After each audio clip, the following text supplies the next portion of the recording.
Hello and welcome to a very wet Monday morning in Leicestershire. This weekend has been a bit of a pain, as some of you following my exploits on our Facebook page may well have seen. I've had terrible trouble trying to get the new fuel pump to fit on the Triumph.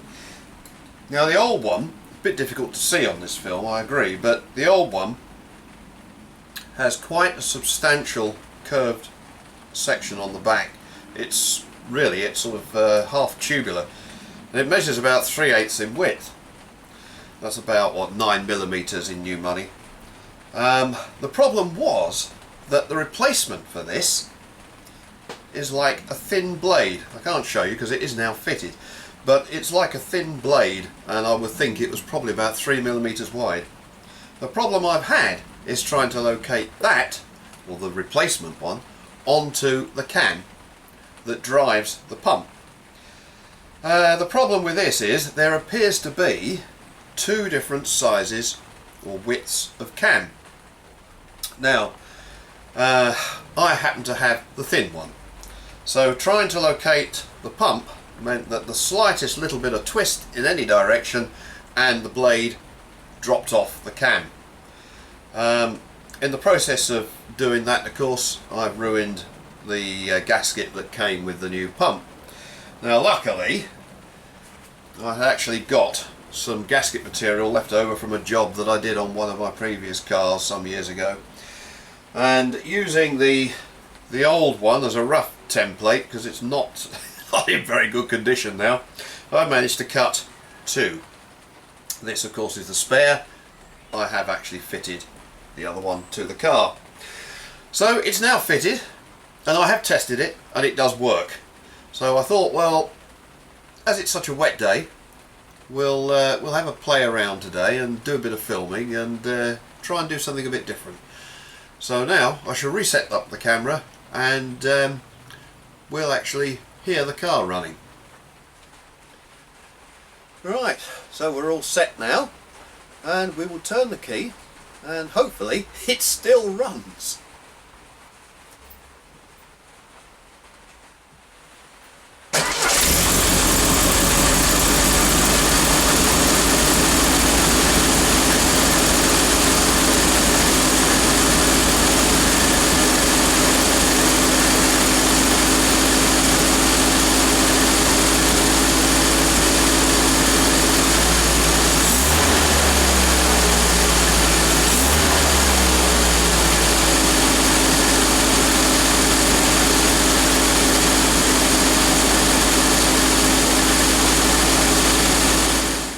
There we go.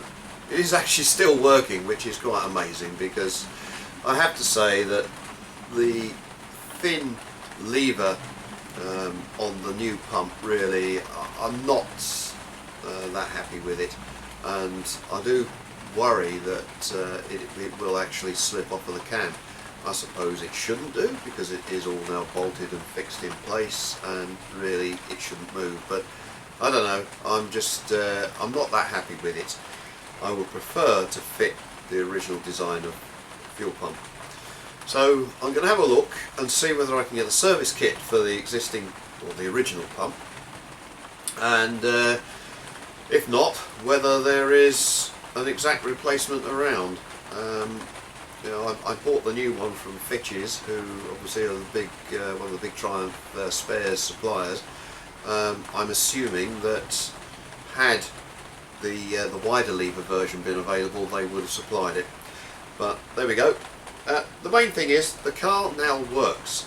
So after three months or so off the road, trying to sort out the rust on the front in my amateur sort of way, and having had the problem with the fuel pump, at least the car is now running, and I can, when the weather improves, get it out the garage and clean it up. I mean, at the moment it's in a real filthy state from all the work that has been done on it. I won't show you that, that's too embarrassing. But there we go. So I think a well earned cup of coffee now. So cheers everyone.